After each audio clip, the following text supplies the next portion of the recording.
নাহমাদুহু ওয়া নুসাল্লি আলা রাসূলিহিল কারীম, আম্মা বাদ। সম্মানিত দর্শক, কাছে এবং দূরে, দেশে এবং প্রবাসে যে যেখান থেকে দেখছি, আমাদের মাদ্রাসা ফাতিমাতুজ জাহরা রাদিয়াল্লাহু তাআলা আনহা এবং মারকাজুল ফুরকান ইন্টারন্যাশনাল মাদ্রাসা, পূর্ব রসুলপুর ৮ নং রোড, রনি মার্কেটের পূর্ব দিকে, কামরাঙ্গীরচর, ঢাকা এর দাওয়াতি স্টুডিও থেকে। সম্মানিত দর্শক, আমাদের কাছে অনেকে জানতে চেয়েছেন যে ইসলামের কোনো বিধিবিধান নিয়ে যদি কেউ ঠাট্টা বিদ্রূপ করে তাহলে তার ঈমান থাকবে কিনা।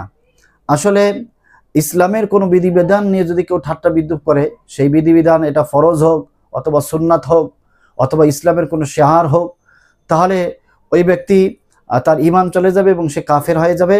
এমন তো অবস্থা ওই ব্যক্তির জন্য কর্তব্য হলো তওবা করা এবং নতুন করে ঈমানকে নবায়ন করা এবং ভবিষ্যতে এইরূপ কাজ না করার জন্য প্রতিজ্ঞাবদ্ধ হওয়া। আল্লাহ তাআলা আমাদের সকলকে এই ধরনের শিরকি কাজ থেকে বিরত থাকার তৌফিক দান করুন।